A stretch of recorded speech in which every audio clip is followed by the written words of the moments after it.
Le Sommet international de l'éducation du futur réunit une soixantaine de conférenciers du monde entier. Des pionniers et des innovateurs issus du monde de l'éducation, bien évidemment, mais également des êtres inspirants, issus des chemins de sagesse ou des chemins d'apprentissage et de créativité dans différents domaines. Les arts, les sciences, l'économie, le lien avec la nature, le sport, etc. Des expériences et des chemins de vie qui sont un formidable enrichissement pour le monde de l'éducation. Le professionnalisme des traductions, en simultané, et l'incroyable richesse de toutes ces conférences offrent un horizon de point de vue vaste et varié, très complet, qui en font au final une véritable formation professionnelle pour les enseignants, les éducateurs et tous les professionnels de l'éducation, mais également une formation à la parentalité consciente et une formation individuelle à la vie consciente. Face à toute cette richesse et aux divers retours, nous avons décidé d'offrir toutes ces conférences à tous, partout dans le monde, en français et en anglais, quelquefois en allemand et en espagnol. Découvrez la vision d'acteurs audacieux et influents du changement, vers un monde éthique, solidaire, généreux et profondément respectueux de tous, des cultures, des peuples, des règnes et de la planète. Un incroyable panel de conférences, couvrant toutes les dimensions de l'éducation, pour un futur ayant du sens, une humanité épanouie et une terre qui respire.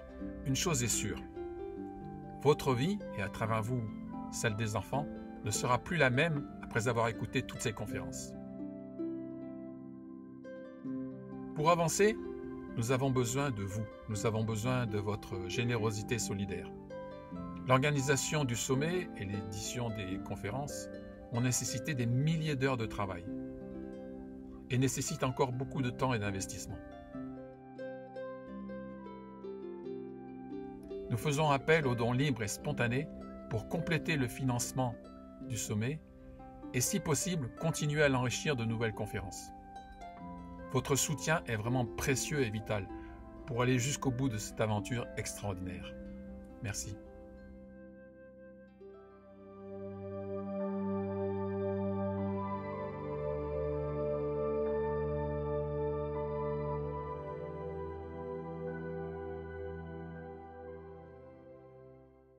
Eh bien, je suis ravi d'accueillir Raymond dans cette grande réunion internationale.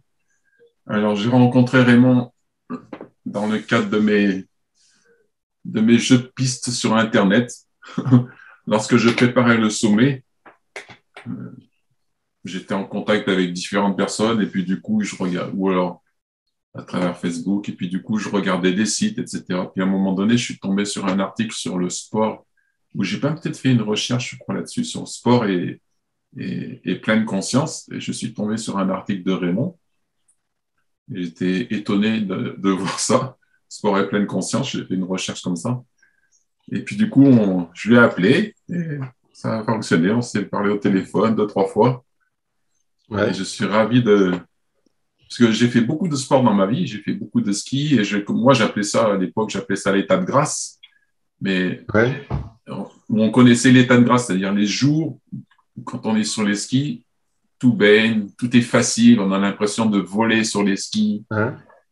Et cet état de grâce, je me suis rendu compte quand j'enseignais qu'il était accessible à tout le monde. On n'était pas obligé d'être un compétiteur de très haut niveau pour connaître ça.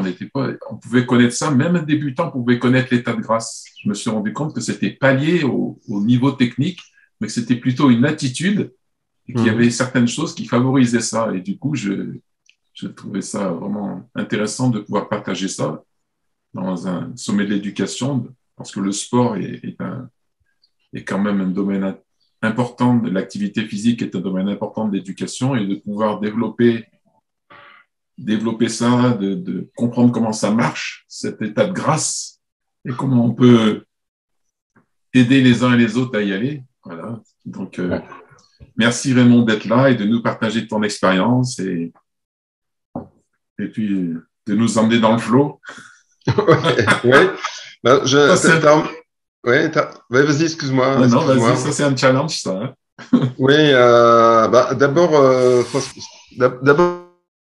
le mot est venu je vais prendre un exemple. Je lisais encore ce matin dans la presse locale. Il se trouve un cycliste local qui s'appelle Adrien Petit a terminé sixième de Paris-Roubaix, là, du dernier Paris-Roubaix, et donc je le connais bien. Et en fait, il me dit, moi, quand je suis dans cette course, je touche l'état de grâce, quoi. Alors que c'est une course qui est excessivement difficile, qui est longue, il y a les pavés, enfin, c'est plutôt le mur des lamentations, c'est pour rester dans les terminologies christiques. Et donc, il dit, mais quand je suis dans Paris-Roubaix, il dit, ouais, je vole. Je vole. Il se passe quelque chose pour moi ce jour-là avec cette épreuve. Il dit, c'est la seule épreuve où j'arrive à. Il ne sait pas l'expliquer. On a souvent échangé d'ailleurs avec lui sur cette question-là. Et c'est assez intéressant parce que vraiment on est au cœur du sujet, quoi. Il y a quelque chose un peu de. J'ai employé des mots un peu forts, un peu mystiques d'ailleurs. Hein, c'est pour ça qu'on parle d'état de grâce d'ailleurs. Que le mot état de grâce reste d'ailleurs dans le milieu sportif. Mais alors là, tu parles du sport, mais pas que, parce que l'état de grâce, cet état-là, on peut le retrouver à tout moment, quoi. Toi, tu as pris l'exemple du ski, mais quelqu'un qui va faire du chant va retrouver ça. Quelqu'un qui va faire de la peinture à un moment donné, alors qu'il est fatigué, épuisé, il a passé 24 heures sur le tableau, il n'avance pas, puis d'un seul coup, paf, ça sort, et il ne sent plus du tout la fatigue, alors qu'il y a 24 heures où il y a presque de souffrance. Parce qu'il n'y a rien qui sort, et puis pouf, d'un seul coup, ça sort. Et on ne sait pas trop pourquoi d'ailleurs, comment ça sort. Enfin, même si je dirais quelques mots au niveau scientifique autour de ça, la science n'a pas de réponse vraiment précise et concrète. Enfin, en tout cas, la science matérialiste, ce qu'on appellerait la science plutôt ce qu'on appelle post-matérialiste, hein, qui est en train d'émerger aujourd'hui. Là, peut-être, là, on a un peu plus de pistes sur cet état un peu presque second qui fait que tout nous semble aisé, facile, simple et en même temps très nourrissant sur le plan intérieur. Si je reprends l'exemple du cycliste dont je parlais là, quand il en parle, il y a les yeux qui pétillent. Enfin, il faut voir ça, alors qu'il vient de terminer une épreuve enfin, il a été 6 heures, 7 heures sur le vélo à fond. C'est à fond, hein, Paris-Roubaix. Enfin, je pense qu'il faut l'avoir vécu, ne serait-ce qu'en tant que suiveur, pour un peu percevoir ce que ça peut représenter en termes de tension. Et en fait, descendant du vélo, il y a les yeux qui pétillent. Enfin, c'est beau à voir. C'est beau à voir ces moments un peu magiques et qui nourrissent. Hein, enfin, en termes pour le coup, de nourriture psychique, enfin, c'est quelque chose de puissant, quoi. Ces moments-là, enfin, je reviens sur l'exemple vécu dimanche dernier. Il est descendu du vélo. Bon, le lendemain, il était fatigué, certes, mais dans le moment qui a suivi l'épreuve, on n'a pas l'impression qu'il vient de faire ça, quoi. Et en plus, enfin, je peux assurer, il a pris aucun produit dopant. En tout cas, le connaissant, c'est voilà, comme on dit, il l'a fait de manière totalement naturelle, quoi. Voilà. Donc voilà, il y a vraiment quelque chose de un peu mystérieux. Et c'est en ce sens-là que c'est un sujet qui me passionne parce que et puis parce que c'est notre nature humaine, quoi, qui se révèle dans toute sa complexité, sa beauté, qui se révèle à travers ces états que Laurent Voulzy, le chanteur Laurent Voulzy, explique bien aussi. Hein. Laurent Voulzy, il dit, à des moments, j'ai comme une antenne là-dessus de ma tête et paf, ça vient. Et là, il dit, c'est fabuleux, quoi. Mais on ne le commande pas. Donc, tous les gens qui disent, voilà, parce que moi, j'ai beaucoup de personnes qui me contactent hein, en tant que préparateur mental ou entraîneur sportif ou formateur et qui me disent, voilà, on voudrait, dans telle période, être dans le flow ou dans la zone. Les sportifs on parle du flux en français, bon, les anglo-saxons parlent de flow, et on parle aussi la zone, entrer dans la zone. Hein, voilà, je rentre dans la zone. J'aime bien ce terme, entrer dans la zone, parce que ça veut dire que quelque part, on rentre dans un autre état de conscience. Et c'est un autre état de conscience. Hein. Je dirais un petit mot scientifique, au niveau de la science aujourd'hui, ce qu'elle peut nous dire sur c'est quoi cette zone, quoi. C'est quoi cet état de conscience? Alors, qu'est-ce qu'elle en dit? Ouais, je vais en dire deux mots de ça. Alors, qu'est-ce qu'elle en dit, la science? Alors, je vais faire un lien à la fois avec la science et aussi, oui, si la science, et puis les recherches qui sont faites à travers le réseau Mind and Life qui a été créé par Francisco Varela, le Dalai Lama, et notamment certains neuroscientifiques qui commençaient à observer à travers les IRM le cerveau, et qui en allant observer, en faisant des IRM de méditants, notamment en France, il y a Mathieu Ricard qui est bien connu là-dessus, mais d'autres.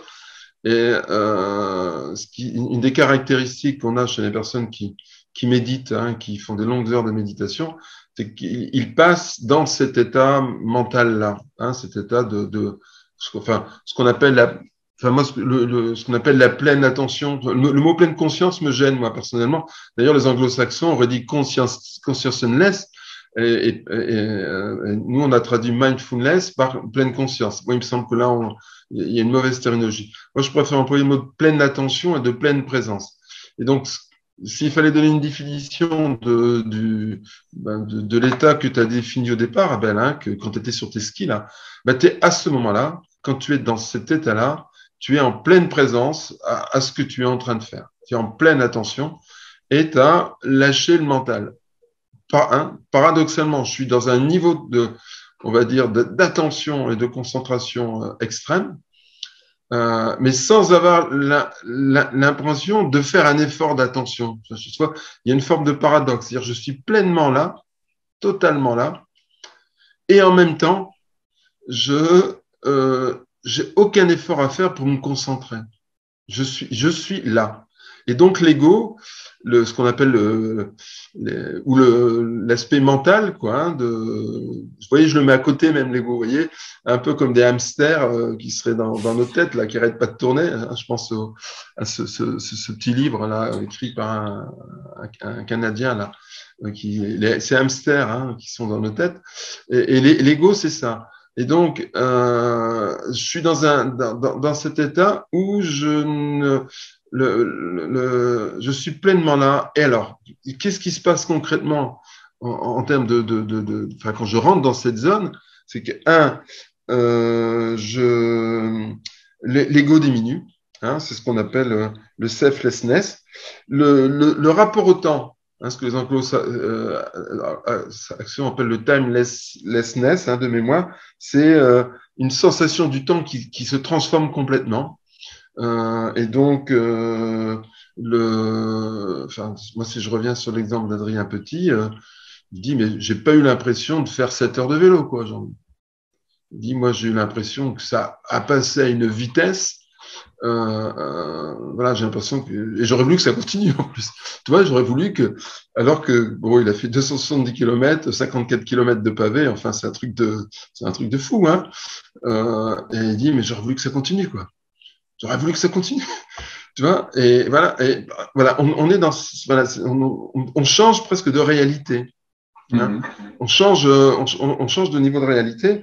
Et puis, parce que aussi, parce que c'est surtout dans le sport et dans les sports, tu vois, d'endurance, je prends le vélo, même tu prends le ski, tu fais une descente en ski, elle est longue, à un moment donné, ça va brûler dans les cuisses. À ce moment-là, je n'ai même plus de douleur. C'est-à-dire que la perception d'effort diminue complètement. Alors que, moi, je pourrais témoigner d'expériences qui me sont arrivées dans le cyclisme ultra-distance ou dans les grandes randonnées en pédestre, hein, à pied. C'est alors qu'on était dans une souffrance physique quelque temps avant, d'un seul coup, je mets le mot d'un seul coup, il se passe quelque chose qui fait qu'on bascule dans quelque chose d'autre. Et on ne peut pas le programmer, dire voilà, je voudrais que ça se passe tel jour à telle heure. Ce n'est pas possible. C'est pas possible. Si, ou alors, enfin si, mais alors là, faut prendre des produits, éventuellement des produits chimiques, mais ça n'a pas le même effet. On n'aura pas le même effet en tout cas. Hein. Et donc, voilà, vous voyez, bon, pour résumer, hein, diminution de l'ego. À la limite, je m'en fiche de la médaille. Adrien, il a dit, mais moi, je m'en fiche d'être. Allez, bon, bien sûr, si j'avais gagné, j'aurais été heureux. Enfin, mais faut pas rêver. Et là, je fais 6e, j'aurais fait 7e, 8e, 9e, 10e, 11e. C'était pareil. Quand j'étais dans l'effort, quand j'étais dans la trouée d'Arenberg, hein, pour ceux qui connaissent le cyclisme, mais qu'est-ce que j'étais bien, quoi. Et pourtant, il y a une photo qui est prise de lui en plein écran, hein, les journalistes l'ont bien pris en photo, et on voit que l'effort est là, quoi. Mais dis-moi, mais je t'assure, je ne souffrais pas à ce moment-là. Je ne sentais rien. Je ne sentais rien. Voilà. Vous voyez, il y a cette notion d'aisance. Hein, les surfeurs, les surfeurs en parlent très bien de ça. Les gens qui font de l'équitation en parlent très bien. Les danseurs en parlent très bien. Les apnéistes en parlent très bien.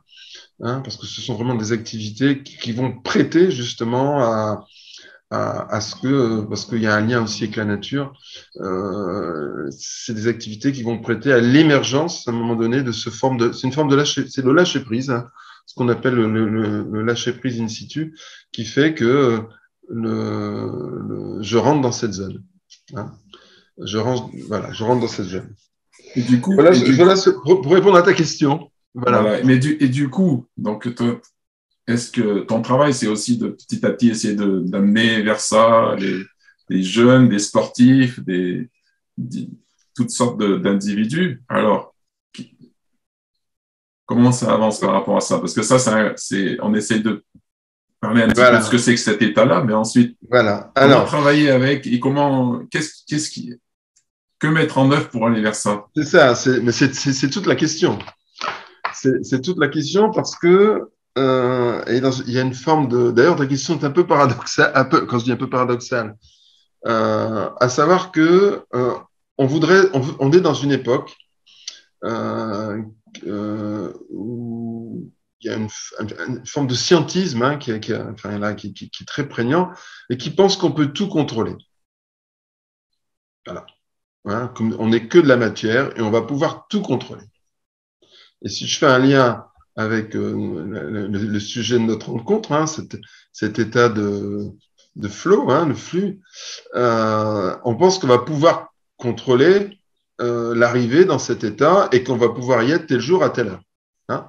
Moi, parfois, j'ai des sportifs ou des gens qui passent des concours, hein, des oraux, qui disent, voilà, mais j'aimerais, moi, être dans cet état de pleine attention, de pleine présence au moment de mon oral, du grand oral d'avocat, ou je passe le grand oral de l'agrégation, enfin voilà, qui sont des oraux, enfin où il y a une pression énorme, où il y a des enjeux importants.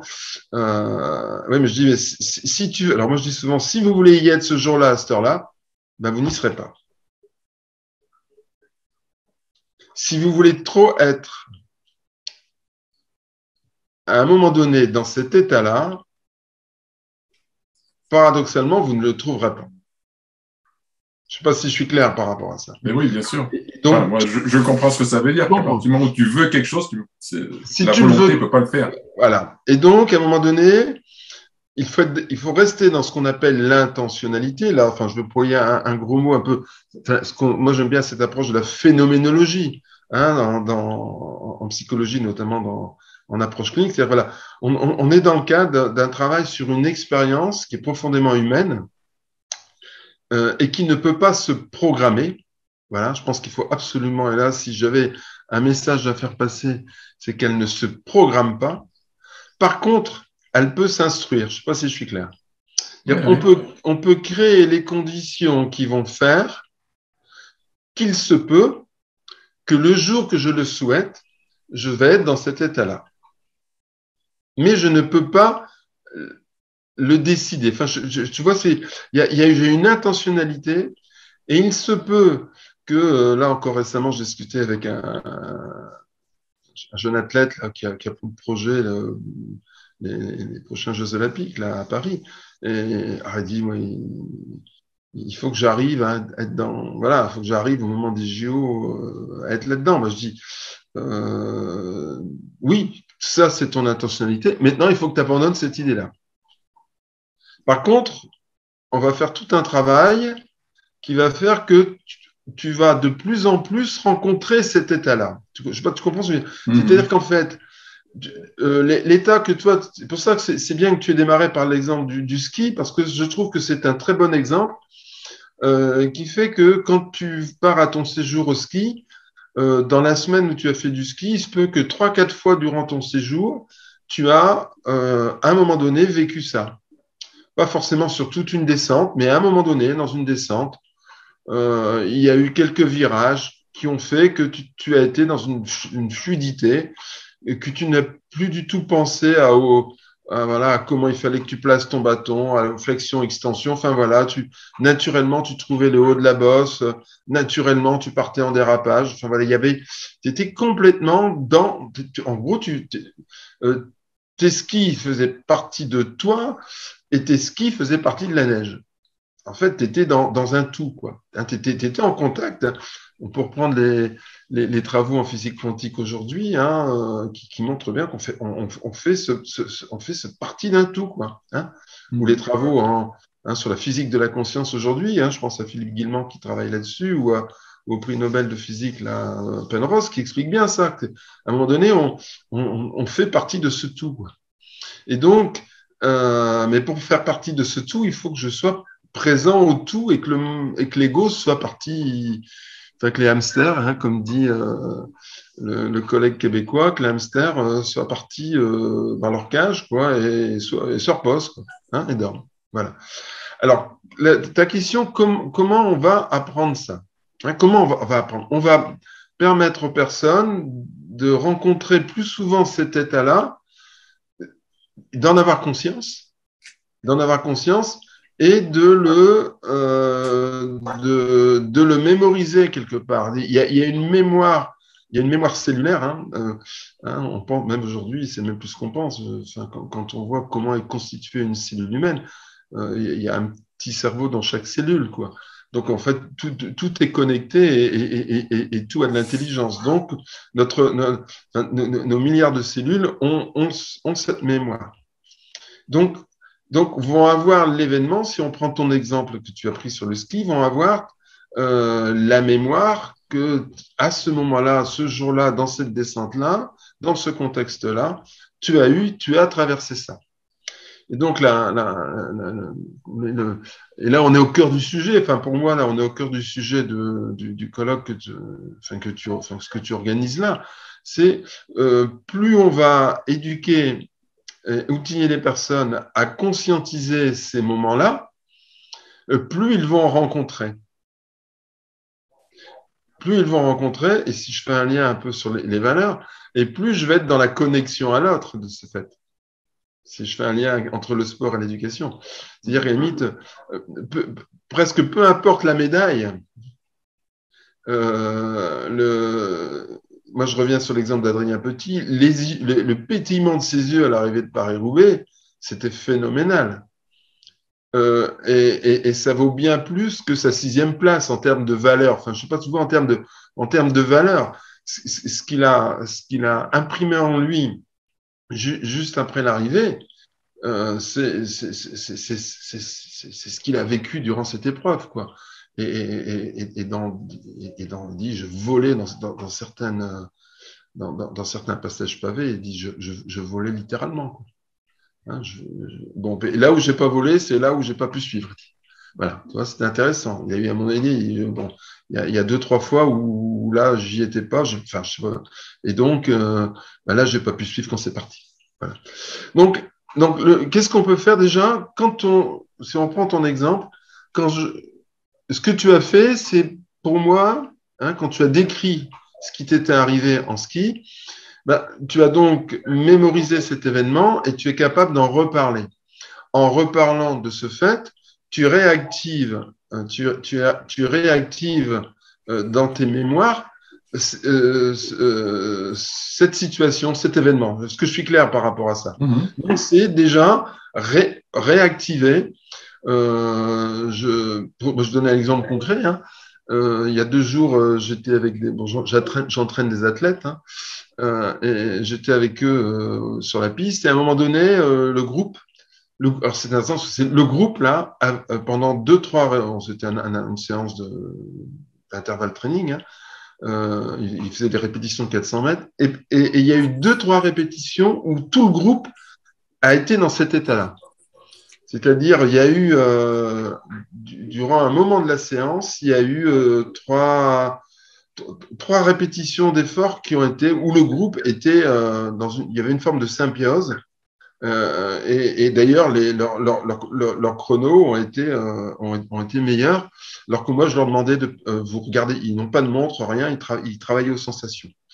Et donc, voyant ça, et eux finissant leur effort, tout de suite, c'est dans les 10 secondes qui ont suivi, et j'aurais dit, les gars, les filles, vous avez vu là ce qui s'est passé là, quand vous étiez entre le 300 et le 200 mètres là?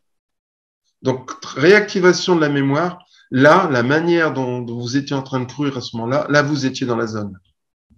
A dit, ouais, on était bien. Ouais. Moi, quand j'ai pris mon relais, ouais, je le sentais bien, je soufflais bien, j'expirais bien, je sentais bien les appuis au sol. Donc voilà, il y a, pour moi, pour les éducateurs, hein, les entraîneurs, les coachs, les profs, c'est pareil pour un prof, hein, quelle que soit la matière qu'il enseigne, c'est au moment où un sujet hein, va vivre une situation comme celle-là, c'est de lui, une fois que la situation est passée, c'est de dire, tiens, là, tu as touché ça, là, tu as été dans la zone. Tu comprends? C'est ce qu'on appelle, en pédagogie, un mot un peu compliqué, ce qui s'appelle la métacognition, quoi. Cette capacité à se revoir faire. Okay. Ça me semble l'élément déterminant parce que c'est comme ça que l'on mémorise ces événements-là. Hein. Et c'est pas par hasard d'ailleurs que les apnéistes, les chanteurs, enfin toutes ces personnes qui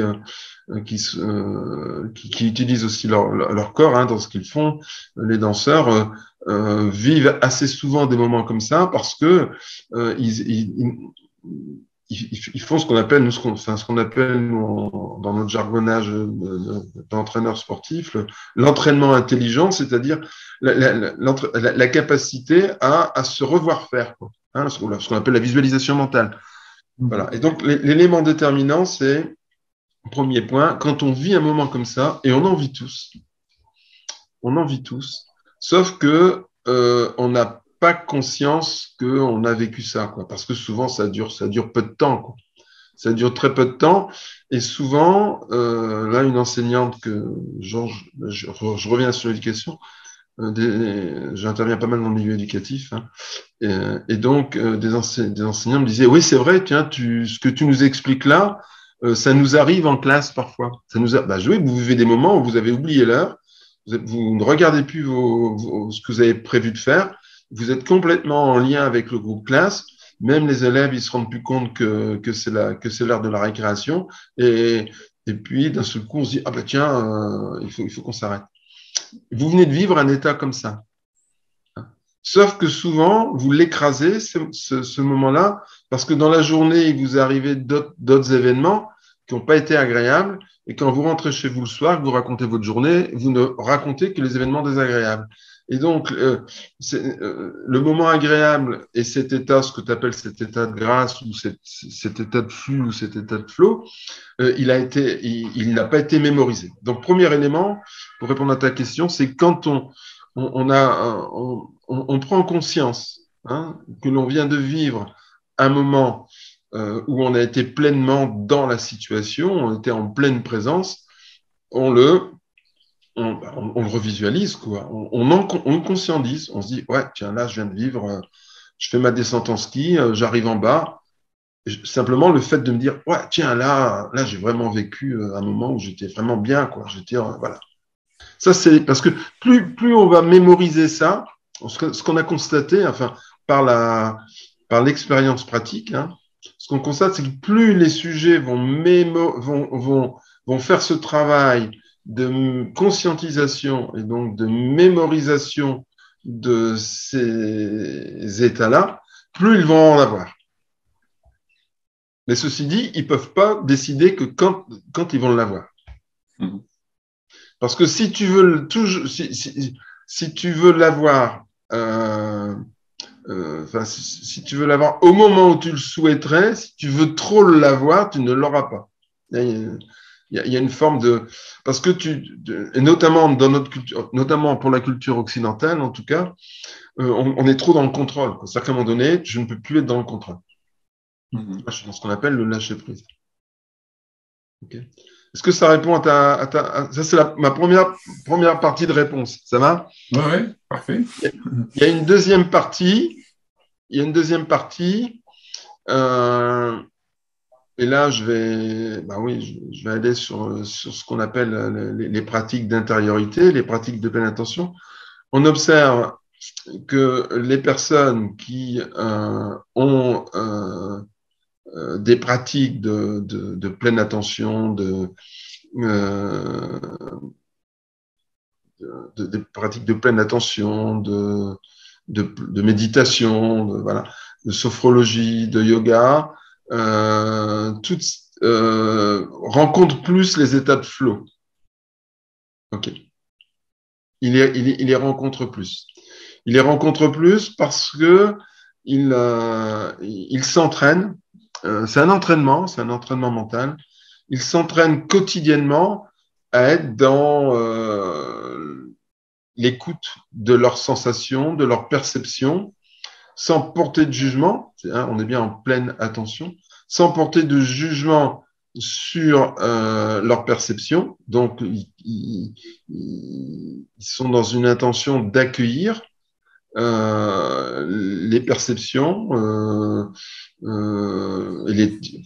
autour des 5 sens, hein, d'une part, et même de ce fait-là, parfois autour du 6e sens, hein, parce que plus je suis capable d'être en pleine attention, plus je capte d'informations et plus je vais ouvrir ma conscience et plus je vais percevoir d'informations, même parfois des informations non matérielles, non visibles. Ok, voilà. Et donc, ce qu'on constate, c'est que les sujets, quel que soit l'âge d'ailleurs, qui développent cette capacité à être en pleine présence à soi, en pleine attention à soi, aux autres, à l'environnement, à leurs pensées, à leurs émotions, tous les ressentis. Hein. De fait, ça, c'est un excellent entraînement à l'accueil, enfin, à l'état de flow, quoi. Hein. Parce que l'état de flow est un état j'entre dans une zone où je suis dans un autre niveau de réalité. Voilà. Hein, et ça s'explique au niveau des secrets hormonaux. Là, bon, je vais pas aller là-dessus parce que je sais pas si c'est le but, mais on a bien identifié quelles étaient notamment, on sait qu'il y a une augmentation des endorphines, on sait qu'il y a l'épinéphrine, la dopamine qui augmente. Enfin, on a bien identifié sur le plan biologique quelles sont notamment les hormones qui étaient sécrétées à ce moment-là, quoi, quand on était dans cet état de flow. Hein, ça, aujourd'hui, c'est bien identifié. Mais aussi sur le plan mental, on est comme si on passait dans une autre réalité. Voilà. Et donc, plus je vais m'entraîner à être dans la pleine attention à ce que je fais, et plus je m'entraîne quelque part à pouvoir rencontrer l'état de flow. Et il y avait une question là qui était posée par rapport à ça, et la question c'était peut-on répondre que mettre en œuvre pour accéder au flow? The question was what should we put in place in order to. Valérie, Jessica, on t'entend en anglais? Ok, c'est bon. Ça va? Yeah. Vas-y. Donc, que mettre en œuvre pour accéder au flow? Ben, c'est ça, quoi. C'est être dans la pleine intention, d'être présent à ce que je fais et de lâcher le contrôle. Alors que paradoxalement, les personnes veulent être dans le contrôle. Et généralement, on ne touche pas le flow parce que parce qu'on veut être, on veut trop y être. Enfin, enfin, dans la pensée occidentale, hein, où on veut contrôler, où on veut, à un moment donné, il faut dire voilà, je lâche prise et lâchant prise, je vais rencontrer cet état. Par contre, ce que je voudrais dire, euh, je prends le domaine du sport, mais c'est valable dans tous les domaines. Plus je vais m'entraîner, en gros, plus je vais faire si on prend le sport, plus je vais faire. Je reviens sur Adrien Petit. Et moi, je prendrai un exemple parce que moi, j'en ai vécu plusieurs des états de flow que je pourrais vous décrire dans des épreuves d'ultra-distance. Euh, plus ça nécessite en amont un niveau d'expertise dans son activité. Bon, toi, tu as pris l'exemple du ski tout à l'heure. Il faut savoir monter sur des skis, quoi. Si je ne sais pas skier, je ne vais pas rencontrer les tas de flots sur les skis. Hein. Euh, je pense qu'il faut aussi être conscient de ça. Et parfois, moi, je suis amené à rappeler à des sportifs ou à des gens qui passent des concours, je dis n'oubliez pas que vous avez beau vous préparer mentalement, il faut aussi à côté, ben voilà, hein, si vous voulez être bon en maths, il faut faire des maths. Si vous voulez être bon en français, il faut faire du français. Si vous voulez savoir écrire, il faut écrire. Si vous voulez être bon à la course à pied, il faut faire de la course à pied, quoi. Il faut le faire intelligemment, mais si vous pratiquez pas suffisamment, il se passera rien, quoi. Enfin, il y a aussi, moi, ce qui me gêne parfois dans la recherche de cet état-là, c'est la croyance que voilà, que ça va venir facilement aussi, tu vois. Non, ça nécessite de l'engagement, ça nécessite de l'effort. Et d'ailleurs, souvent les états de flow euh, les plus forts, les plus puissants, viennent dans des moments où l'effort est tant physique que psychique est d'un très haut niveau d'intensité, quoi.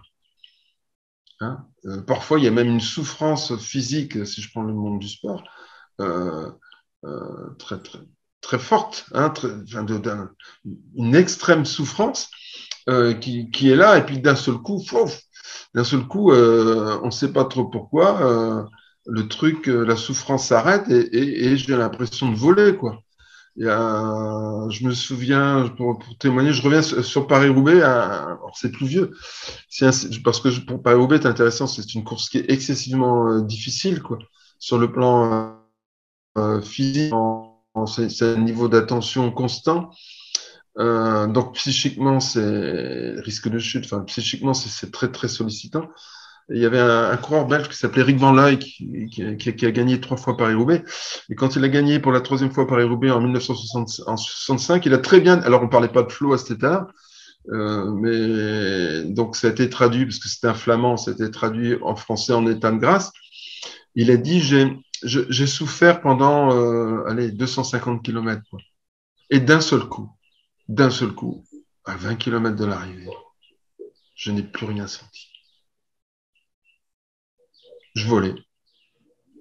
Et il est parti, et quand on revoit les films de l'époque, il sort du groupe d'échappés, c'était encore une dizaine, il sort comme ça, sans se mettre debout sur les pédales, et les autres n'arrivent pas à le suivre, quoi. Et voilà. Et donc, l'état de flow, enfin, la zone vient aussi, enfin, si on prend le domaine du sport, souvent, après un moment qui a été perçu comme difficile, douloureux, tu vois.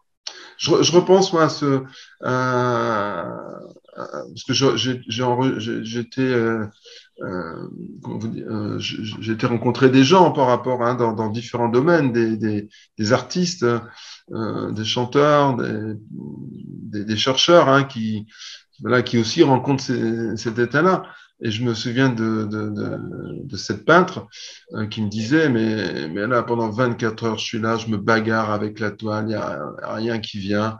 Et puis, et puis, et puis d'un seul coup, il y a 24 heures, je suis crevé, j'en peux plus, j'arrête pas de boire du café. Puis d'un seul coup, paf, ça vient, ça vient. Et là, je ne sens plus rien. Je suis plus fatigué. Je suis plus fatigué. Et elle me dit, et je vous jure, j'ai rien pris, hein, je n'ai pris aucun stimulant, si ce n'est que le café, quoi. Voilà. Donc, ça vient. Et moi, je vais vous témoigner d'une expérience vécue dans mes épreuves d'ultra-distance en vélo. Moi, j'en ai vécu plusieurs, mais j'en ai vécu deux vraiment très, très forts en termes quand je dis très fort, à la fois dans l'intensité de la perception et puis dans la durée. Donc, je fais du cyclisme ultra-distance. Ce sont des épreuves qui durent en gros de 500. En gros, on est à minimum entre 20 et 20 heures sur le vélo sans s'arrêter. Et ça peut aller jusqu'à des épreuves de 10 jours. Là, ben, on s'arrête sur 10 jours, hein, mais on gère nos temps de repos. Hein. On gère nous-mêmes nos temps de repos. Voilà. Et donc, c'est 3000 km en 10 jours, par exemple. Moi, j'ai vécu lors du Critérium européen d'ultra-distance. Donc, ça se passe en montagne, dans les montagnes des Alpes du Sud. Enfin, on n'arrête pas de monter. On monte le Ventoux 2 fois. Enfin, voilà. C'est comme si on enchaînait 3 étapes de montagne du Tour de France voilà, sur une seule épreuve. Je suis à 2 doigts d'abandonner. Dans la nuit, je suis à 2 doigts d'abandonner. J'arrive plus à manger. Il n'y a plus rien qui passe. Je m'arrête à un point de contrôle, je bois une soupe. Et puis j'arrive, bon, là, ça arrive à passer. Donc je remonte sur le vélo. Mais bon, le petit jour se lève. Bon, je dis, je vais terminer l'épreuve comme ça, tranquille, quoi. Donc j'ai plus du tout d'intention de classement, quoi. Je ne vise plus du tout le classement. L'objectif, c'est bon, déjà, t'as pas abandonné. Maintenant, c'est de terminer. Voilà. Hein, tu prends ton temps, tu mettras le temps qu'il faudra, tu termines. Et puis, j'arrive à un autre point de contrôle et je mange et je bois tout ce qu'il ne faut pas faire. D'accord? Je prends du café, des croissants. Okay? Et j'ai une envie folle de café et de croissants. J'écoute mon corps quand c'est comme ça. Mon corps, il y a tout ce qu'il faut, hein, au point de contrôle, et j'écoute ce que me dit mon corps. Et je vais croissant, café. Je suis, par rapport à la diététique sportive, je suis aux antipodes des principes de base de la diététique sportive. Je remonte sur le vélo, je vole. Mais quand je dis je vole, je vole littéralement. Je suis en fin d'épreuve, donc je vais avoir passé 22 heures sur le vélo. Je monte, et ça a été filmé, et mon équipe d'assistance qui me suivait donc a témoigné. J'ai monté un petit col dans les Alpes de Haute-Provence, 4 km. Je ne me suis jamais assis, j'étais en danseuse pendant 4 km. Vous racontez ça aux gens, ils ne vous croient pas. Je volais, littéralement. 3 heures avant, j'étais à l'inverse de ça. Voilà. Vous voyez, il y a cette notion de... C'est difficile, puis d'un seul coup, il y a une ouverture. Je repense, moi, à ces enseignants qui me disent parfois, oh là, on a du mal avec le groupe classe, ça part pas, on n'arrive pas. Puis d'un seul coup, ça part. Et d'un seul coup, on vit un moment magique. Hein? On vit un moment magique. On vit un moment, une enseignante me disait, je peux être poli, excusez-moi, je vais reprendre ces termes, elle me disait, mais vous ne pouvez pas savoir, ce là, avec cette classe-là, j'en bavais, je m'en sortais pas, rien à faire, c'était la galère. Et puis, je les ai pris, je leur ai dit ce que je pensais. Donc, c'était un moment dur, quoi. Mais on s'est dit les choses. Ça a été peut-être un des quarts d'heure les plus compliqués de ma vie, enfin émotionnellement. Après, on a vécu 40 minutes, elle dit, de folie en termes de partage, d'échange et de travail. Vous voyez? Donc oui, il y a cette notion, enfin voilà, pour répondre à la question, ça vient aussi souvent, très souvent, après des moments qui ont été des moments compliqués, où il a fallu mettre de l'énergie, où il a fallu s'engager, où il a fallu, voilà, où il a fallu, je vais employer le mot, voire batailler parfois, quoi. Et puis, d'un seul coup, on lâche prise. Et puis, moi, l'exemple de mes croissants et de mon café dans le Critérium européen d'ultra-distance, c'est bien ça, quoi. Au départ, j'avais une idée, une intention de classement, tu vois. J'avais une intention de dire, voilà, ouais, tu peux faire un top, tu peux faire un top 5, ce serait pas mal. Bon, j'ai pas fait le top 5, j'ai fait un top 6, c'était très heureux, puis j'étais deuxième des vétérans, comme on dit. Donc voilà, c'était bien, le classement était bien. Mais le moment bah, j'ai doublé 3 concurrents dans les deux dernières heures, et on en a reparlé après, ils m'ont dit, mais c'est impressionnant, quoi. On avait l'impression que, il y en a un qui m'a dit, mais tu marchais, enfin, tu volais sur la route, quoi.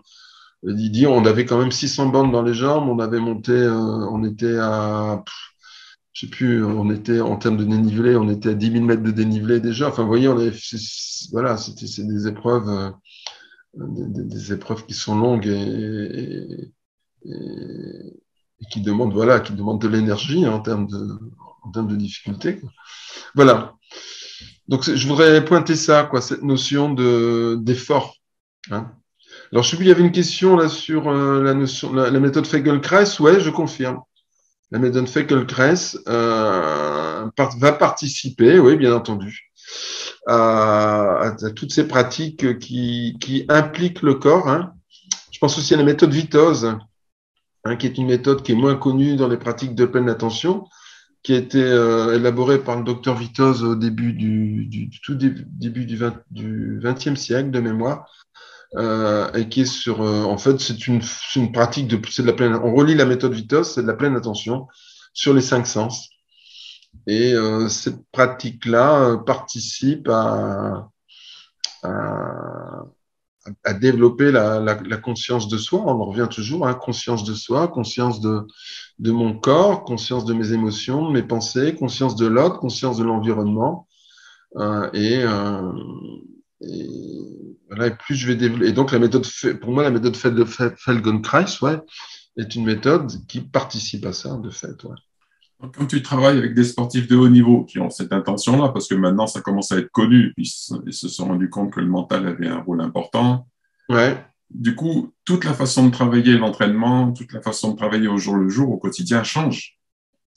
Alors, ouais, c'est même. Alors, je peux pas pour des raisons déontologiques. Enfin, puis c'est pas encore publié, mais là actuellement, je suis en train d'accompagner, pas en tant que directeur de recherche, hein, parce que je ne suis pas habilité à diriger des recherches, mais je suis l'affaire parce que en plus c'est un des athlètes que j'entraîne, qui est chercheur dans un labo en sciences techniques du sport et qui fait une recherche qui croise physiologie et psychologie et sur l'utilisation des pratiques de pleine attention dans les temps d'entraînement, avec effet de ces pratiques sur les données physiologiques et sur les perceptions émotionnelles. Donc ça veut dire qu'aujourd'hui, on est en train et en France, on a au niveau de l'INSEP, de l'INSEP, là, du service de psychologie du sport, on est en train de travailler là-dessus, si tu préfères, de mettre en place des protocoles, un peu comme l'a fait Kabat-Zinn avec la mindfulness, de mettre en place des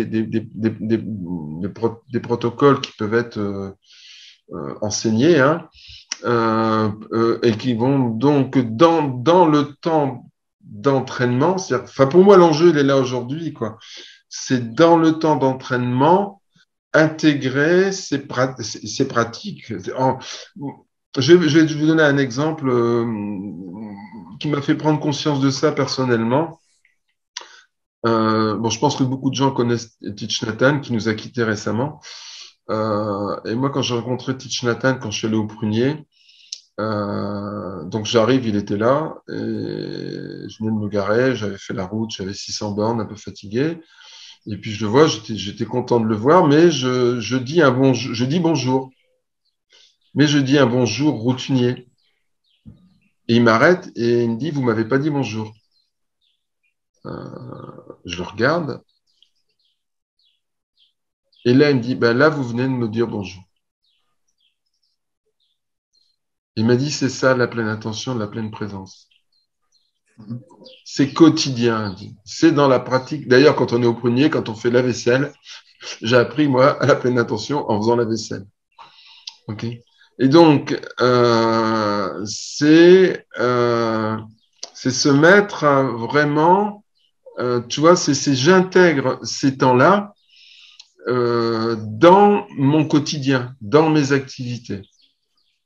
Moi, si je reviens sur le champ de l'éducation, je formais plus de 5000 enseignants en pratique de pleine attention en classe. Je leur dis, c'est pas un temps que vous allez faire 20 minutes une fois par semaine. Vous pouvez le faire, il se passera pas grand-chose. Ce sont des petits temps que vous allez multiplier dans votre journée, des temps de 10 secondes, 20 secondes, 30 secondes, 1 minute, 2 minutes, et que vous allez multiplier, positionner dans votre journée, qui vont faire que vous allez développer chez les enfants, les ados, les jeunes, cette capacité à être présent, à être là.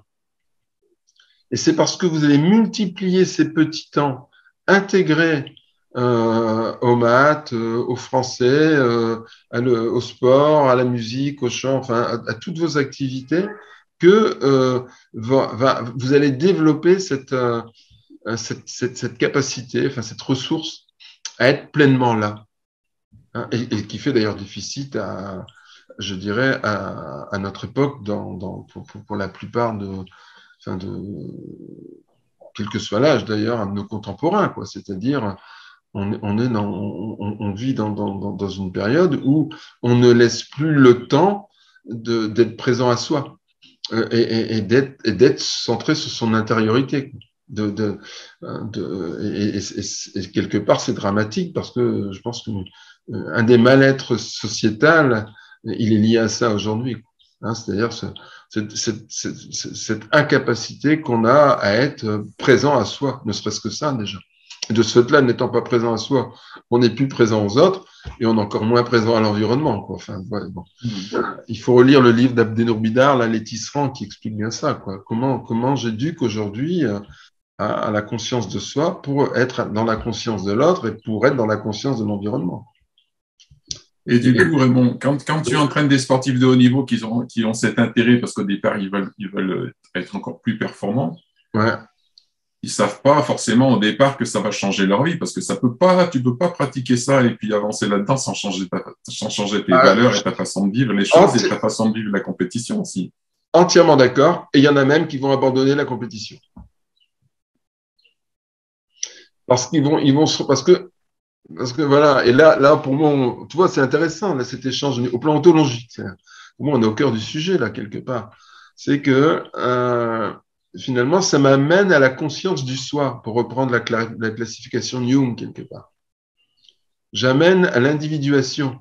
Je vais vers ça.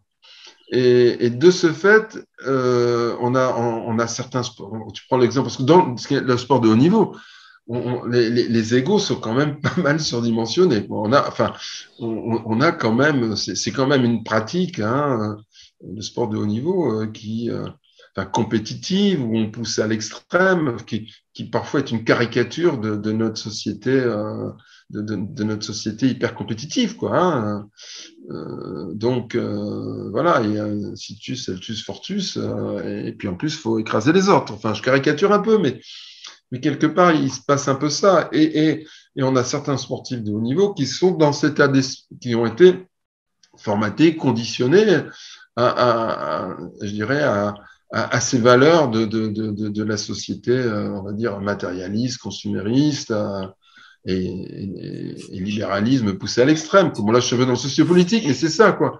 Hein, le sport moderne émerge en Angleterre avec l'industrialisation, quoi, et avec le développement du capitalisme. Hein, il y a un lien très fort. Hein.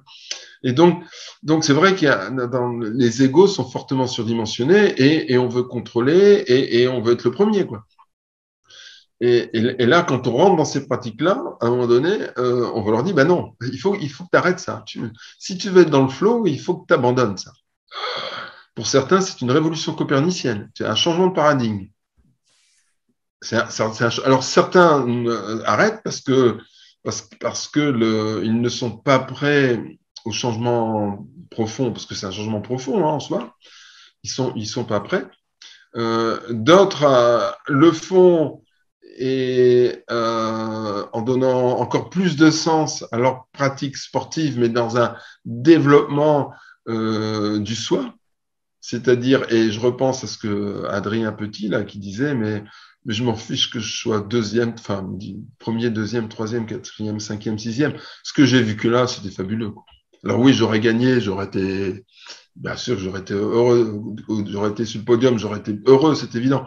Mais ce que j'ai vécu là pendant 2 heures, c'est extraordinaire. Tu vois? Et là, le changement de paradigme a été fait. Tu vois? Alors que un hyper compétitif, on dit oh j'ai fait que 6e, ça va pas, t'as loupé ta course, tiens à ce secteur pavé là, t'as lâché prise alors que si t'avais réussi, il dit ça s'est joué à 10 mètres, hein. Il sort du secteur pavé, voilà 10 mètres, j'ai 10 mètres de retard et je rentre pas. Voilà. Bah oui, alors lui il a dit bon bah ok c'est comme ça quoi, mais j'ai vécu 2 heures fabuleuses quoi, tu vois. Et donc il y a un vrai changement de paradigme qui est à faire. Alors certains le font.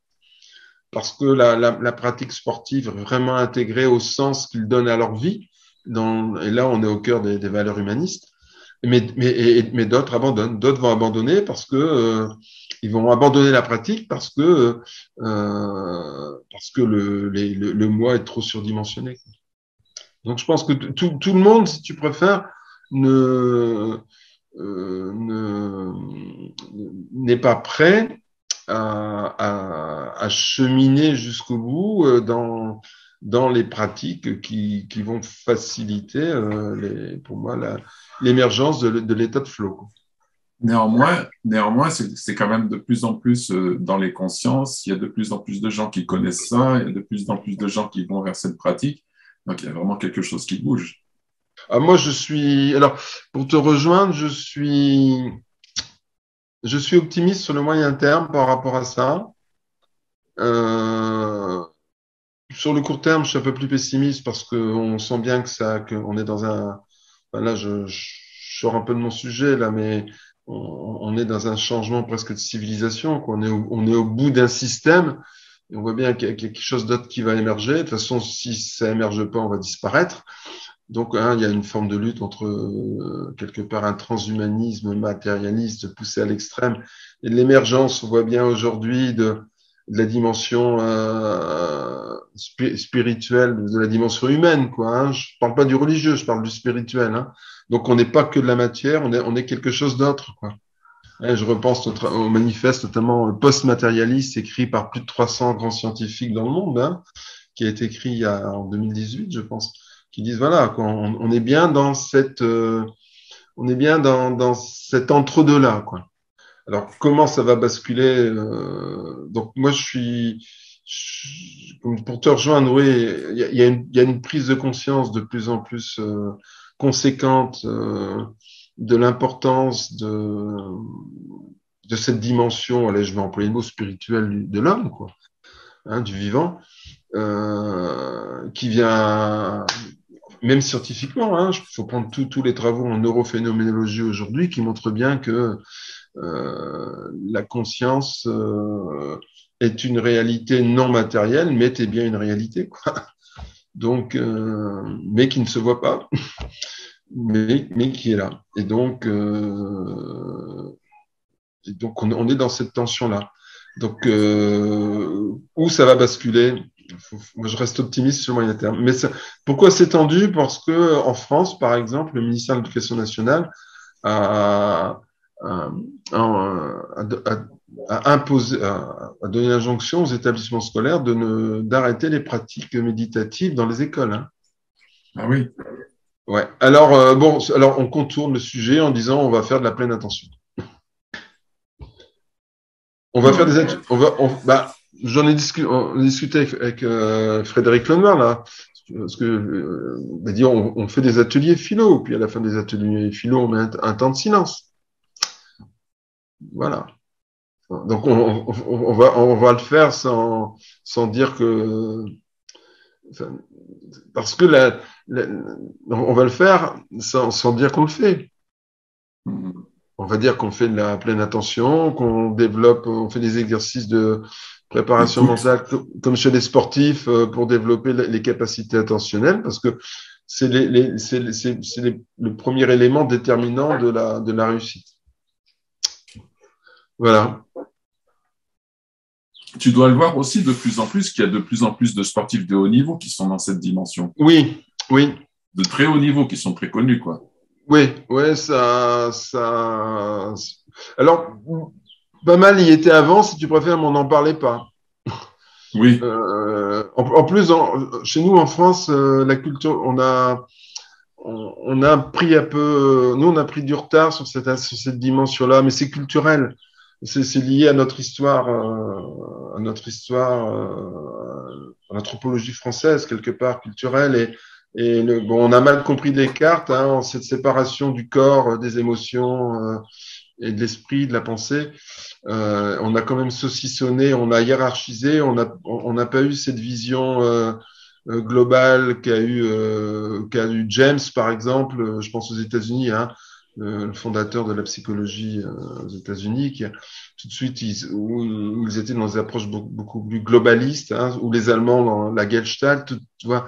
Et donc nous la culture française est quand même une culture qui est une culture de la spécialisation, de la sectorisation, de la difficulté à rentrer dans la complexité, tu vois, à faire les liens. Et donc de ce fait-là, si on prend le milieu sportif, ben ouais, allez, on va s'entraîner, on va faire des heures d'entraînement, et on a oublié l'esprit, si tu préfères. Voilà. Est-ce que les enfants maintenant, à l'heure actuelle, dans les écoles, ils ont conscience de ça, qu'il y a un état particulier qu'on peut atteindre dans le monde, dans l'activité physique, qu'il existe cet état-là? Alors je vais te dire, est-ce que c'est déjà, est-ce qu'ils en parlent, les enfants? Est-ce que c'est connu maintenant? Est-ce que ça commence à être connu, ou c'est plus tard quand ils sont plus âgés que ça alors moi, arrive? écoute, ouais. Un témoignage qui m'a été remonté là, il y a une dizaine de jours c'est une école que j'accompagne depuis plusieurs années là, et qui, dans leur projet, donc la pleine attention, c'est dans leur projet d'école, de la maternelle jusqu'au CM2. Donc ils ont mis en place tous des outils. Et moi, je les accompagne, voilà, depuis 3 ans autour de ça. On fait de l'analyse de pratique, moi je ramène de nouvelles pratiques. Et ce que me disent les enseignants, ils disent parfois on oublie. Parfois il y a des jours on oublie de le faire. Eh ben les élèves nous le réclament. Les élèves nous réclament ces temps-là, ces temps de silence. Les élèves nous réclament parce qu'ils sont habitués, hein. Alors qu'au début ils rentrent pas forcément dedans. Tu vois, au début le silence même les angoisse. Tu vois, même des temps courts de silence. Et ça, ce témoignage-là, je dirais pas que je l'ai à chaque rencontre d'équipe, mais pratiquement quoi. Quand je revois des personnes que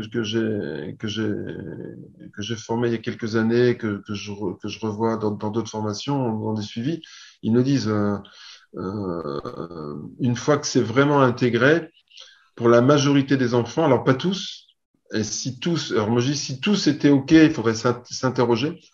C'est que dans ce cas-là, on serait vraiment dans de la manipulation. Et ça, c'est inquiétant aussi. Moi, ça me ferait encore plus peur. Ça me ferait peur, tu vois.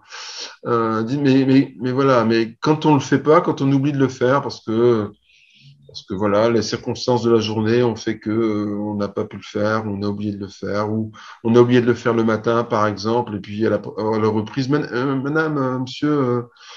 On n'a pas fait le temps de calme aujourd'hui, on n'a pas fait le temps de pleine attention. Donc, pour répondre à ta question, ça veut dire que quelque part, les enfants, là je te parle d'enfants, tu vois, grande section maternelle, donc 5-6 ans jusqu'à 9-10 ans, les enfants en ont un vrai besoin. C'est un vrai besoin. D'autant plus que le mode de vie aujourd'hui fait qu'ils ont de moins en moins de temps comme ça dans leur vie, quoi. Hein, parce qu'ils sont sur sollicitation mentale constamment. Ok. Il y a Michel qui demande dans quelle école ou y avait-il de la méditation? Bah, moi, écoute, moi personnellement, j'ai depuis 2010 que je me suis mis en tant qu'indépendant. J'ai fait le compte il n'y a pas encore longtemps. Je suis à plus de 5000 enseignants touchés. Moi, j'interviens essentiellement dans les Hauts-de-France, sur la région sud, Montpellier, Narbonne, Perpignan. Alors, c'est essentiellement des établissements privés sous contrat, mais j'interviens aussi dans des collèges. Alors, dans les collèges, j'interviens plutôt dans les collèges publics, où là, ce sont et dans des lycées publics. Et là, donc moi, je forme plutôt les enseignants à utiliser ces pratiques-là dans le cadre de leur enseignement pour Et, développer, l'attention. Bah, des établissements, enfin, les citer sans avoir leur accord ici, non, ça me non. gêne un peu, mais je peux vous dire que moi, moi, je prends l'exemple de la ville où j'habite. Bon, il y a un lycée public, à Reims, ça fait 3 ans avec l'équipe des CPE. On fait un travail avec les élèves décrocheurs et on utilise les pratiques de pleine attention pour leur donner des outils qui leur permettent de se réengager dans leur scolarité. Et quand même, on touche une trentaine de lycéens tous les ans. Hein. C'est vraiment ils sont en rupture. Hein. C'est des jeunes qui sont en rupture, en décrochage. Et en fait, on arrive à les remettre dans leur scolarité. Et pour ceux qui passent le bac, ils l'ont. Hein. Et du coup, les enseignants, ils aiment ça? Ils aiment ces approches? Alors pas tous, mais encore une fois, qui adhère? Moi, il y a un profil. Les gens qui vont adhérer à ça sont des personnes qui ont une vision globale du sujet. Mhm. Et donc ma discipline d'enseignement, ma matière d'enseignement. Alors les profs des écoles, ça marche bien dans le premier degré parce que ce qu'on appelle les professeurs des écoles, les enseignants du premier degré, sont polyvalents chez nous en France. Et donc de ce fait-là, eux, ce qui importe, c'est le développement de l'enfant. Et donc, ils sont relativement ouverts à ces pratiques-là, plus aisément que des enseignants du second degré qui sont des spécialistes dans leur discipline et qui dans un premier temps, et c'est pas péjoratif, hein, sont là pour transmettre des savoirs de leur discipline. Mais de plus en plus aujourd'hui, d'enseignants adhèrent à ça. Et je prends l'exemple, si je peux citer son nom, c'est une sophrologue qui est aussi CPE, qui est conseiller pédagogique d'éducation, qui a fait une formation de sophrologue, qui reste CPE et qui, à l'intérieur des collèges enfin, dans le collège parce elle change de collège tous les 3 ans, elle n'aime pas la routine, elle mène des ateliers de sophrologie le midi pour les élèves, quoi. Tu vois? Et donc, on est dans des collèges publics.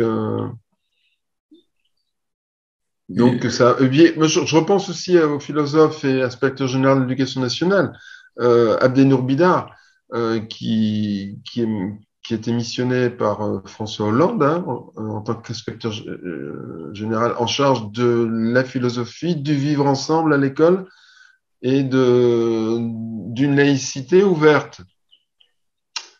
C'est lui qui a rédigé la dernière charte de la laïcité et Abdenour Bidar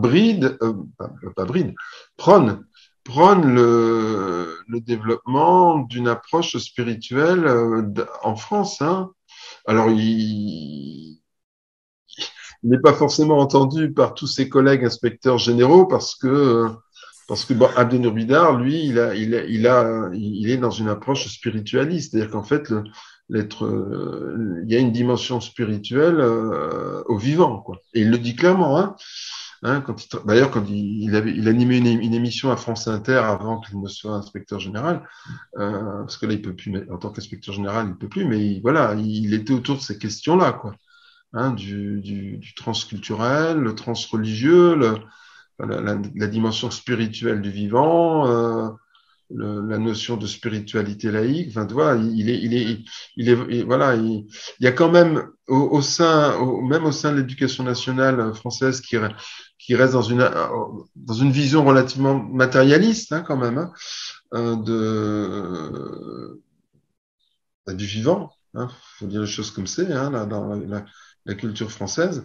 Il ne reste pas moins vrai qu'il y a quand même des brèches qui sont là et des prises de conscience qui se font, quoi.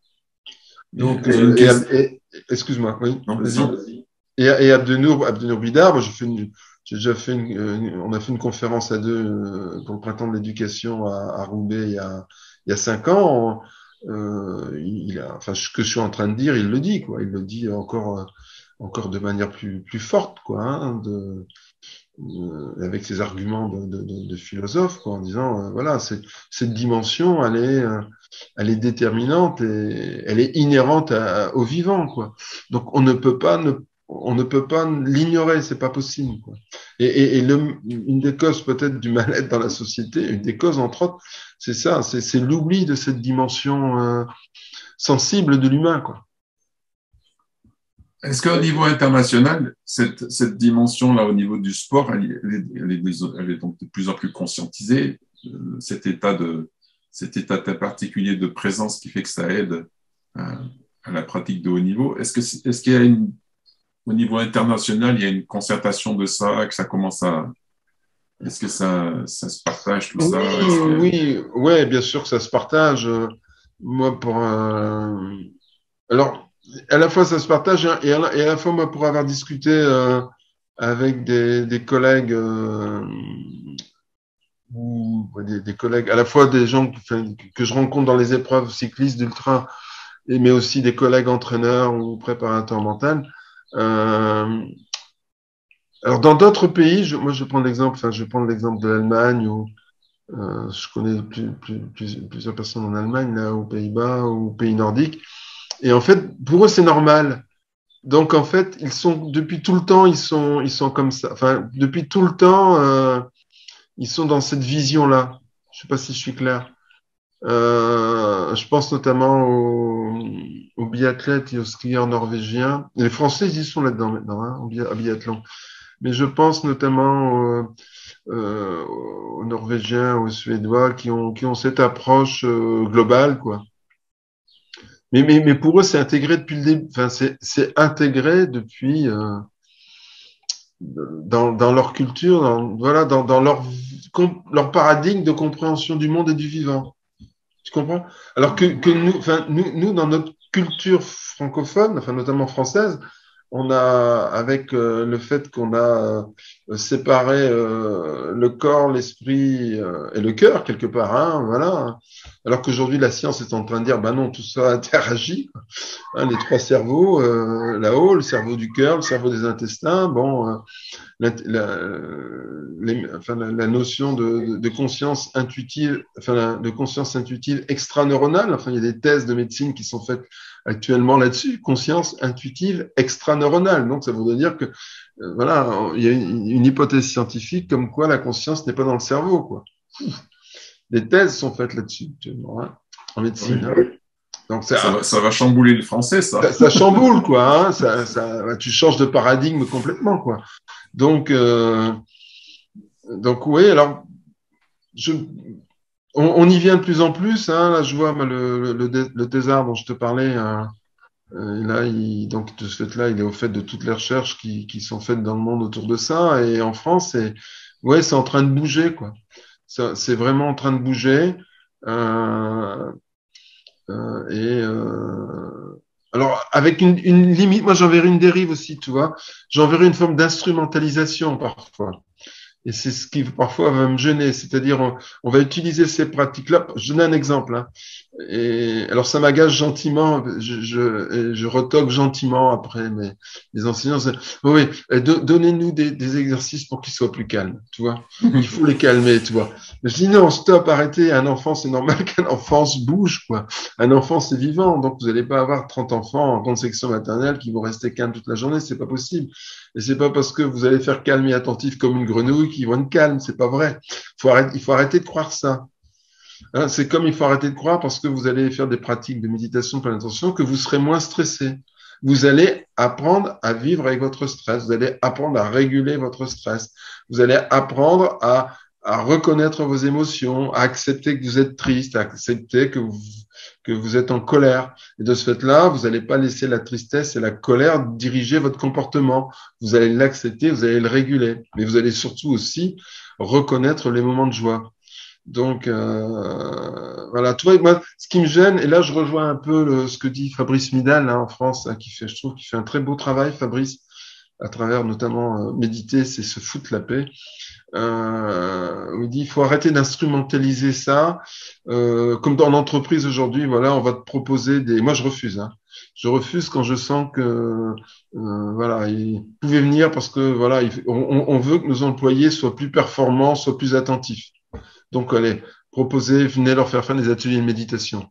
Alors moi, je dis souvent, attendez, on va regarder votre organisation du travail, on va regarder votre manière de manager, et après, on verra s'il faut développer la pleine attention chez vos salariés.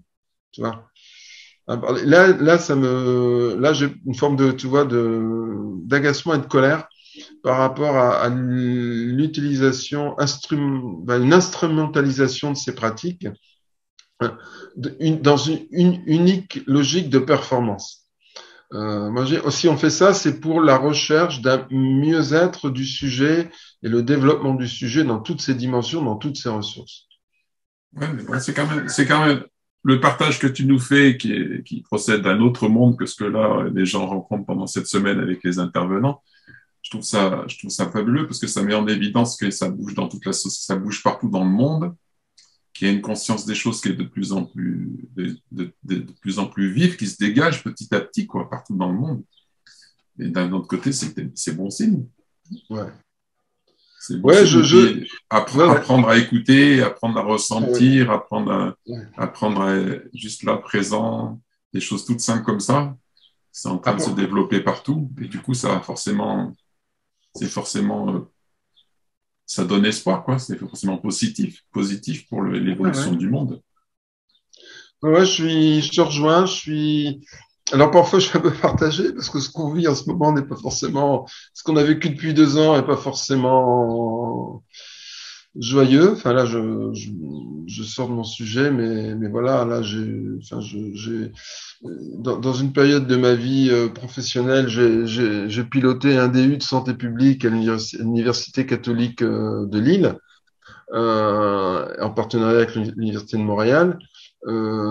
Et quand je vois comment cette crise sanitaire a été gérée, là, je prends ma casquette d'ancien pilote de ce diplôme universitaire en santé communautaire et santé publique. J'ai de la colère, hein, je te cache pas. Je me dis, mais c'est pas possible qu'on ait, enfin, excusez-moi, là, je suis dans le sociopolitique, mais c'est ça qui me fait peur. Là, j'ai eu des peurs par rapport à ce qui s'est passé pendant 2 ans et comment on a régulé ça, comment cette crise a été gérée, comment on a mis les gens dans la peur, si tu préfères, et comment on les a maintenus dans la peur.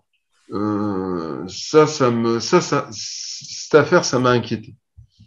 Oui, mais peut-être que, je sais pas, c'est peut-être une conclusion, mais quand tu racontais qu'au niveau de la performance sportive, c'est souvent quand on atteint une grande souffrance ou des choses comme ça que d'un seul coup ça bascule.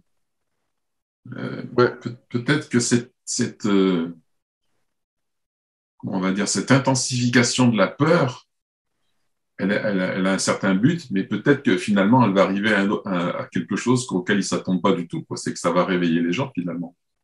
À force d'intensifier la peur et puis le stress, ça va peut-être d'un seul coup faire basculer tout le monde. Ah bah ça bouge, hein. Enfin, moi, je suis un peu en lien avec Laurent Micheli là, qui a écrit, qui a pas mal publié là. Enfin, et heureusement qu'on a encore des chercheurs de cette dimension-là, quoi, qui osent dire les choses. Oui, alors ça bouge, mais médiatiquement, ça ne passe pas, quoi. C'est verrouillé, quoi. Oui, donc oui. Voilà. Moi, c'est plus ça qui m'inquiète. Et quand je vois autour de moi, mais quand je vois dans mon environnement, tu vois, local, familial, où tu essaies d'expliquer ce qui est en train de se produire, tu as l'impression aussi que tu renvoies aussi aux autres leur propre peur et tu les mets en tension cognitive, quoi. Ils sont encore plus pas bien, quoi. Parce qu'ils disent, mais qui croire, quoi, tu vois.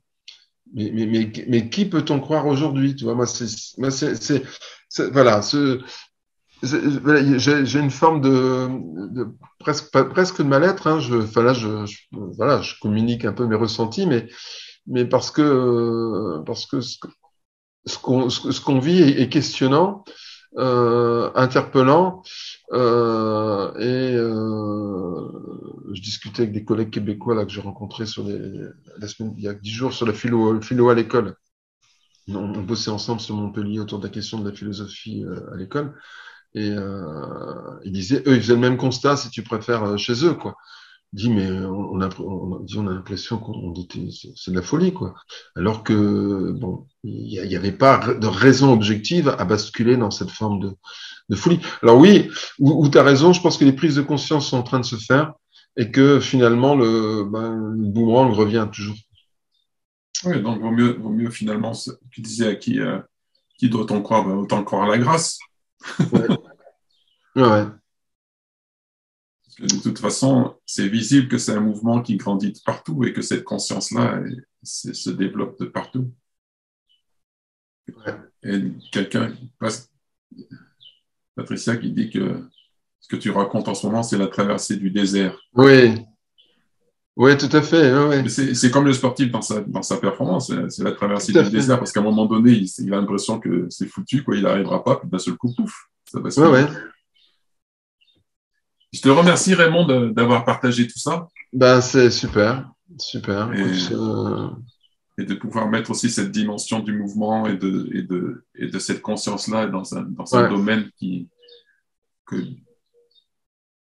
le monde spiritualiste, déjà, des fois, n'est pas très ouvert face à la compétition et au sport. Et moi, je sais pertinemment, de par mon expérience, que le sport et même la compétition, c'est un paradoxe, mais la compétition, c'est un moyen de connaissance de soi extraordinaire. Ouais. Et bien sûr que on dit que la compétition, c'est pas bon, mais moi, j'entends de plus en plus des sportifs de haut niveau qui disent, mais moi, je fais de la compétition pour me connaître, et les autres, pour moi, ce sont pas des adversaires, ce sont juste des concurrents, et sans eux, je serais incapable d'aller plus loin et de me connaître. Et pour moi, c'est superbe de concourir avec eux, c'est juste des concurrents et non pas des adversaires. Il y a de plus en plus cette conscience-là qui grandit. Ça, je suis tout à fait d'accord. Et il y a des sports qui sont là-dessus, qui sont. Je vois, enfin, pour avoir un peu côtoyé le biathlon, quand je vois comment ils échangent entre eux après, c'est beau, c'est beau, c'est beau à voir cette dimension, quoi, cette dimension. On a donné le meilleur de soi, mais on se respecte, quoi. Et parfois, on est aussi content de voir la joie de l'adversaire qui m'a battu. On participe à sa joie, quoi. Tu vois, oui, c'est visible. Moi, j'ai vu des séquences comme ça c'est beau, quoi. C'est beau. Donc, il y a une dimension de la compétition qui est complètement nouvelle et qui est différente. C'est pas la compétition qui est à bannir, mais c'est l'esprit qui va avec la compétition. Et ça peut changer totalement. Et du coup, cette pleine conscience et cette pleine intention amènent à une dimension de compétition qui est complètement différente. Tout à fait. Et je pense que Dan Millman va nous partager ça. Oui, là. Il va nous partager ça parce qu'il va nous partager comment, justement, l'entraînement sportif là, a été le point de départ de toute sa quête spirituelle. Ouais, tout à fait. Ouais. Je me suis beaucoup retrouvé dans son ouvrage. Hein. Ça, quand j'ai découvert son ouvrage, là, wow. Bon, si tu connais des gens qui peuvent être intéressés à venir écouter. Ouais. Je te remercie beaucoup, Raymond, d'avoir été présent. Merci à vous. Cette dimension. Merci à vous. Je crois beaucoup aux petits cailloux qu'on sème comme ça. Et l'initiative que tu as mis en place participe de ça, quoi. Et je crois beaucoup à ces petits cailloux qui vont s'aimer un peu partout et qui vont faire que voilà, ce changement de paradigme, parce que pour moi, c'est ça, va se mettre vraiment en place. Eh bien, merci beaucoup. Merci. Je vous souhaite une belle soirée, Raymond. On va continuer dans 10 minutes avec Satyana et les enfants. Donc, il y a un groupe d'enfants que Satyana réunit, je ne sais pas d'où ils viennent, de France, il y en a du Québec, je crois aussi. Raymond, merci beaucoup. Merci à vous. Beaucoup. Merci et à puis, vous. À une prochaine. Au plaisir. sur ce chemin. Et bravo pour ce que vous faites. Hein. Super, bravo. Merci. Allez, au revoir. Au revoir.